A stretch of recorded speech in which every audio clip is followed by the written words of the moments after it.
ओम शांति। आज 31 जुलाई 2020 है और आज के महावाक्यों का हम और अधिक स्पष्टीकरण लेते हैं आदरणीय आशा दीदी से। ओम शांति दीदी।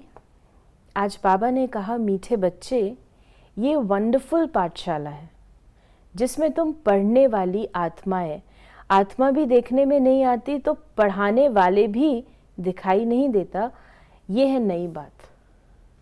वंडरफुल है ना, क्योंकि जो पढ़ाने वाला है वो भी सुप्रीम रूह है और पढ़ने वाली भी आत्माएं हैं।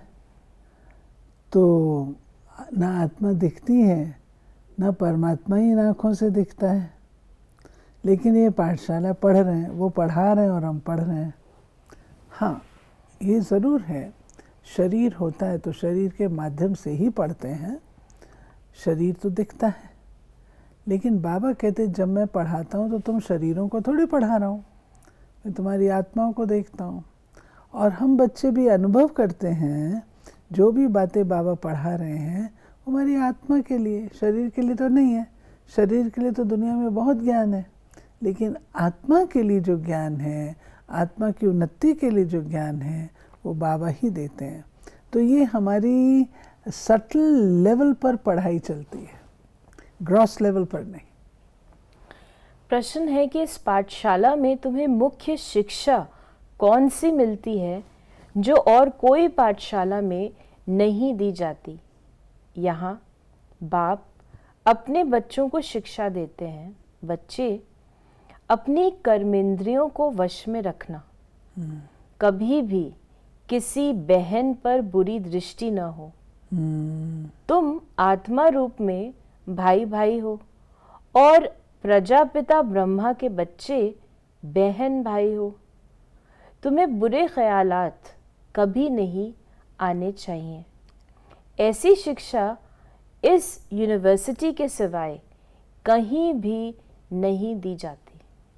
बाबा कहते हैं कि सबसे पहले जब मैं आता हूँ तो क्या पढ़ाता हूँ? मैं पढ़ाता हूँ कि तुम राजा हो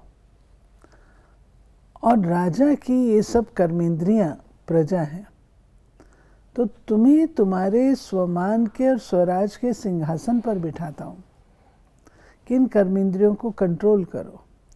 और इन कर्मेंद्रियों में जो बाबा ने आज कर्मेंद्री का वर्णन किया, आँखें, बाबा कहते हैं आँखें बहुत धोखा देती हैं। और बाबा परिवार की बात कर रहे हैं कि हम सब शिव बाबा के बच्चे आत्मा के नाते से भाई भाई हैं, आत्मा के नाते से भाई भाई हैं। तो हमें ये अभ्यास आत्मिक स्थिति का बाबा ने बहुत बहुत बहुत आदि में कराया। जो 14 वर्ष की तपस्या थी उसमें बाबा ने ये अभ्यास आत्म स्थिति का बहुत कराया। तभी आज हमको दादी गुलजार कहते हैं कि जितना हम लोगों ने वो अभ्यास किया है वो आप लोगों ने नहीं किया है। इसलिए मिस्टेक्स होती रहती हैं, इसलिए कुदृष्टि जाती है। बाबा को ये शिक्षा देने की आवश्यकता पड़ती है, पहले तो नहीं थे। तो बाबा ने कहा कि ये परिवार है और परिवार में निराकारी रूप से भी परिवार है, भाई भाई हैं, और साकार रूप से आप प्रजापिता ब्रह्मा के बच्चे हो। तो बच्चे आपस में भाई बहन हो, भाई बहन हो करके रहना है, न कि कुदृष्टि जानी चाहिए। यह शिक्षा सारी दुनिया में किसी भी यूनिवर्सिटी में, किसी भी स्कूल में, किसी भी फैमिली में नहीं दी जाती है। ये शिक्षा बाबा ही आकर हम बच्चों को देता है। फिर बाबा ने कहा, इस रथ को भी अपनी आत्मा है, वो भी अपनी आत्मा को देख थोड़ी सकते हैं। आत्मा की पहचान है, देखी नहीं जाती, अनुभव की जा सकती है। बाबा ने जैसे मोह को तोड़ने के लिए कई बार आत्माएं रोती हैं ना, जीवात्माएं रोती हैं, कोई शरीर छोड़ देता है तो रोती हैं। तो बाबा ने एक बहन से पूछा, तुम कौन हो? तो उसने बोला, मैं दुखी इंसान हूँ। तो बाबा ने कहा तुम कौन हो? दुखी हूँ। तो बाबा ने कहा कि नहीं, तुम आत्मा हो। जिंदा को कोई चलाने ले जाता है? कोई ले जाता है उसको जलाने के? नहीं। चिता पे रखता है उसको? नहीं। क्या चीज़ है जो उसमें से चली गई? बंदा तो वैसे ही दिख रहा है आपको। क्या चीज़ चली गई जिस कारण से उसको आप डेड बॉडी कह रहे हो? बाबा ने उनको ये समझाया और समझाते हुए उस आत्मा को रियलाइजेशन हो गई ज्योति बिंदु की, और वो बाबा की बन गई। थी हमारी दादी हृदय पुष्पा जिसने ये बात कही। और बाबा ने फिर उसको आत्मा का ज्ञान दिया। आत्मा का ज्ञान देते देते उस आत्मा को रियलाइज हुआ जैसे लाइट का। तो बाबा कहते हैं कि तुम आत्मा समझो अपने आप को। उनको तुम इन आँख से नहीं देख सकते हो, परंतु तुम जान सकते हो, तुम उसका अनुभव कर सकते हो। बाबा ने कहा, अब तुम बच्चे जागे हुए हो, दुनिया के मनुष्य सब सोए हुए हैं और सत्संगों में कोई भी जाकर बैठ सकता है। यहाँ ऐसे कोई आ न सके क्योंकि ये पाठशाला है ना। कोई आने की हिम्मत नहीं रखेगा, और आके अगर बैठ भी गया तो कहेगा मुझे कुछ समझ में नहीं आ रहा, क्योंकि ये है पढ़ाई। सत्संग में कन रस है, और कन रस होने के कारण वहाँ पर लोग एंजॉय कर लेते। कोई नया भी जाएगा ना तो एंजॉय करेगा। उनके अपने प्रकार के एंजॉयमेंट है। कन रस है, कीर्तन है, ये है, कहानी है, ये तो उसको एंजॉय करते हैं। लेकिन यहाँ तो पढ़ाई है। पढ़ाई में तो स्टेप बाय स्टेप पढ़ना होता है, और आकर के अगर कोई हमारे मुरली क्लास में बैठ जाता है तो उसको आत्मदन समझ में नहीं आता, ये कह क्या रहे हैं, बोल क्या रहे हैं, समझेगा नहीं। जब तक 7 दिन का कोर्स ना करे, भट्टी ना करे, तब तक उसको मुरली समझ में नहीं आएगी। तो बाबा कहते यहाँ है पढ़ाई, वहाँ है सत्संग। फिर बाबा ने कहा कि मुख्य है आँखें जो सब कुछ देखती हैं। आँखें ही बच्चा देखती हैं तो कहती हैं ये हमारा बच्चा है। फिर बाबा ने बहुत इंटरेस्टिंग बात कही कि वास्तव में कोई अंधे सूरदास हो तो ज्ञान को अच्छा उठा सकते हैं, क्योंकि धोखा देने वाली आँखें नहीं है उनको। बाबा ने कहा भल और कुछ काम वो न कर सके, ज्ञान अच्छा ले सकते हैं। और फिर बाबा ने जैसे कल की मुरली में भी कहा था कि क्रिमिनल अर्थात बुरी दृष्टि से किसी भी बहन को नहीं देखना है। तुम बहन भाई हो, बुरी दृष्टि का जरा भी ख्याल ना आए। बाबा ने जो ये कहा ना सूरदास, इससे हमको ये नहीं लेना चाहिए कि कुछ ऐसे भी होते हैं मन चले, वो अपनी आँखें ही कहते ख़त्म कर दो, कुछ ना दिखेगा, बाबा अच्छा याद रहेगा। नहीं, ऐसा नहीं करना है। बाबा हमको इस तरीके की बातें नहीं सिखाते हैं। बाबा हमको इतनी शक्ति देते हैं जो हम इन नैनों से देखते हुए भी नहीं देखते हैं। तो वो तीसरे नेत्र का जो उपयोग बाबा सिखाता है, अगर तीसरा नेत्र हमारा खुला रहता है, फिर ये प्रॉब्लम जो क्रिमिनलिटी की है वो उत्पन्न नहीं होती। और बाबा ने जैसे आपने कहा कि हम आत्माएं भगवान के बच्चे भाई भाई हैं, और फिर शरीर में प्रजापिता ब्रह्मा द्वारा भाई बहन बनते हैं क्योंकि अडॉप्ट होते हैं। हम आत्मा इनसे अलग हैं, यानी कर्मेंद्रियों से। इन कर्मेंद्रियों से हम कर्म करता हूँ। मैं कर्मेंद्रियाँ थोड़ी हूँ, मैं इनसे न्यारी आत्मा हूँ। बाबा ने हमें अपना परिचय और स्पष्ट दिया। पिछाड़ी में नाटक पूरा होता है तो तमो प्रधान से सतो प्रधान बनना है। नहीं, नाटक की पूरी स्टोरी का एंड तो होना चाहिए ना। पूरी स्टोरी एंड तब होती है जब सतो प्रधान से आते आते हम पूरे तमो प्रधान बन जाते हैं। क्लाइमैक्स पर तो तभी पहुंचती है ना।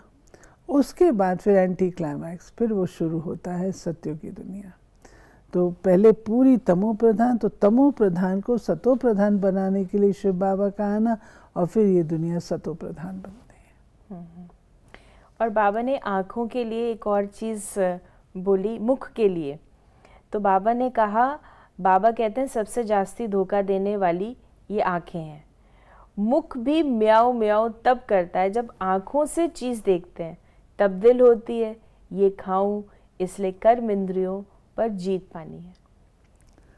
ये एक आध्यात्मिक पुरुषार्थ में 3 लेवल्स हैं। हमारी कर्मातीत स्थिति को प्राप्त करने की 3 लेवल। पहला है देहातीत, देह से पार, अति दूर, जहां आपको ये देह खींचे नहीं। आप देह छोड़ेंगे नहीं, लेकिन देह में रहते हुए देह से परे होंगे, देहातीत। दूसरा है संसारातीत। बाबा जब हम बच्चों को कहते हैं देह देह के संबंध, संबंध कहाँ होते हैं? संसार में। तो हमको संसारातीत अर्थात संसार से भी अतीत जाना है। फिर आएगा कर्मातीत। कर्मातीत हम तब बनेंगे। अब कर्मातीत जब हम बनते हैं, उसकी फर्स्ट लेवल है इंद्रिय जीत। इंद्रिय जीत। देहातीत में दैहिक स्मृतियां हैं, संसारातीत में संबंध है, और कर्मातीत की फर्स्ट लेवल है इंद्रिय जीत बनना है। जब आपकी ये इंद्रियां नियंत्रण में होंगी, तब आप आगे पुरुषार्थ कर सकेंगे। नहीं तो ये इंद्रियां आपको बार बार संसार में और देह में लाती रहेंगी। तब बाबा ने हम बच्चों को ये ज्ञान दिया है, तुम आत्मा मालिक हो, राजा हो। ये इंद्रियां तुम्हारी सहयोगी हैं, इनके द्वारा तुमने कर्म करना है। अपनी भावना को, अपने सेल्स को बदल दो। और जब इंद्रियों को हम जीतते हैं, तो उसमें ये जो बाबा ने कहा, आँखों के द्वारा कोई अच्छी चीज़ देखते हैं तो मुख म्याऊं म्याऊं करता है, अर्थात दिल होती है।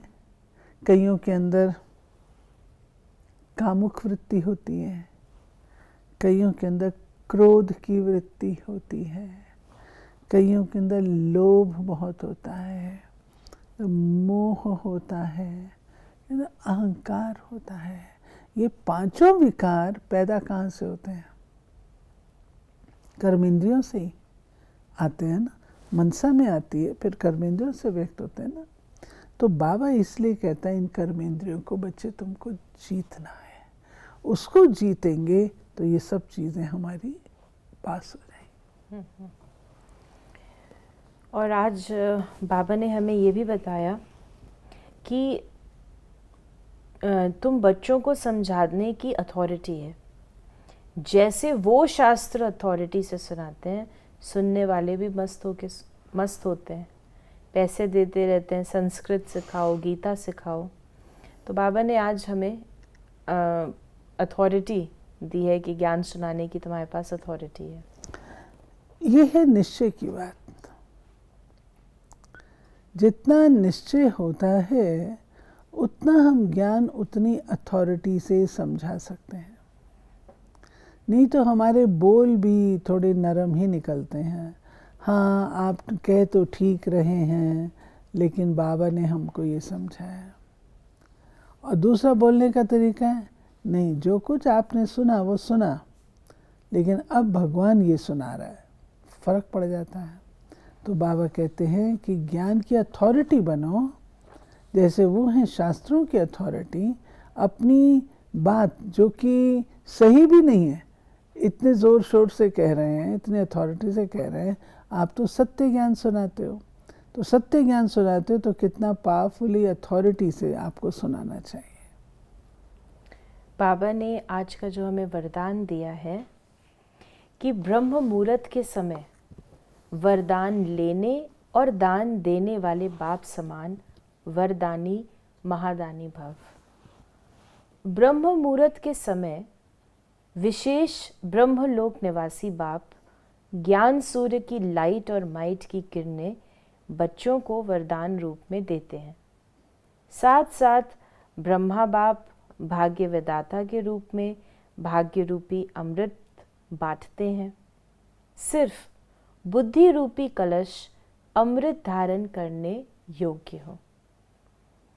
किसी भी प्रकार का विघ्न या रुकावट न हो तो सारे दिन के लिए श्रेष्ठ स्थिति व कर्म का मुहूर्त निकाल सकते हो, क्योंकि अमृत वेले का वातावरण ही वृत्ति को बदलने वाला होता है। इसलिए उस समय वरदान लेते हुए दान दो, अर्थात वरदानी और महादानी बनो। बाबा ने कहा ब्रह्म मुहूर्त का समय जो है वो हमारा अर्ली मॉर्निंग है, 2:30-3 बजे का। उस समय बाबा कहते हैं आप क्या करो। ब्रह्म मुहूर्त के समय वरदान लेने भी हैं और दान देना भी है, औरों को देना भी है। वो हमारा फैमिली टाइम है। मॉर्निंग में बाबा अपने बच्चों के साथ बैठता है। इतनी अर्ली मॉर्निंग तो विरला ही कोई भगत उठता होगा, परंतु बाबा के बच्चे तो उठते हैं। सारी हमारी फैमिली जो है वो समय इकट्ठी होती है और बाबा अपनी फैमिली से, अपने बच्चों से मिलते हैं। तो उस समय पर तमो प्रधानता भी एकदम समाप्त उस पर होती है, लो एप पे।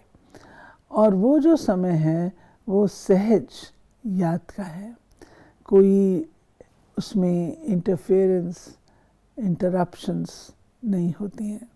तो वो समय बाबा कहता है आप यूज़ करो वरदान लेने और वरदान देने में, दान देने में।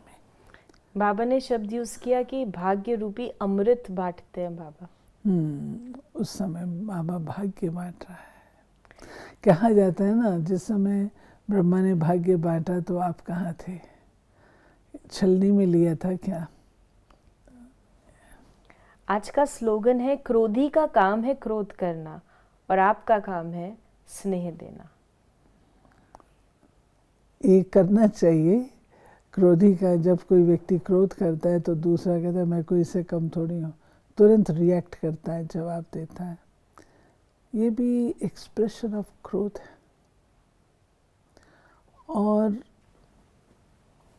अगर हम फोकस रख करके, अटेंशन रख करके करेंगे तो ही हम इसको जीत सकते हैं। अगर हमने इसको ऐसे ही छोड़ दिया तो क्रोध छूटेगा नहीं। कोई किसी को किसी से कम नहीं समझता। और बड़ी बात ये है, क्रोध तब आता है जब हम स्वयं को राइट समझते हैं। दूसरा रॉन्ग है, मैं राइट हूँ। मैं राइट हूँ तो शांति में रहो। लेकिन उस समय जो गलती करते हैं वो है कि हम क्रोध कर बैठते हैं। तब बाबा ने कहा वो बेशक क्रोध करे, आप स्नेह दो, ये हमारा सब्जेक्ट है। वो क्रोध करे, आप स्नेह दो। ताकत चाहिए ना, स्नेह देने में ताकत चाहिए ना, उसके इन्फ्लुएंस बिना आ जाए। लेकिन दीदी कई बार लोग कहते हैं बड़ा टाइम लग जाता है, स्नेह देते देते तो संगम ही बीत जाएगा। लेकिन सुधार तो फिर नहीं होगा। अगर सुधार करना है तो टाइम लगे, बेशक टाइम लगे, सुधरेगा तो सही ना। यानी हमें ये लक्ष्य रखना है कि हम अपने सुधार के लिए आए हैं। हाँ। चाहे कुछ हो या ना हो, हमें अपना सुधार करना। दूसरों के लिए तो नहीं आए। प्रॉब्लम ये होती है कि हम दूसरों को सुधारने में लगते हैं। तो बहुत ही सुंदर बाबा के आज महावाक्य हैं, जिसमें बाबा ने हमें प्रमुख शिक्षा दी है पवित्रता के लिए। अपनी आँखों को हमें सिविलाइज्ड बनाना है, अपनी डीप चेकिंग करनी है। यदि आपके मन में भी कोई प्रश्न है तो आप अपने प्रश्नों को हम तक अवश्य पहुँचाएं। ओम शांति।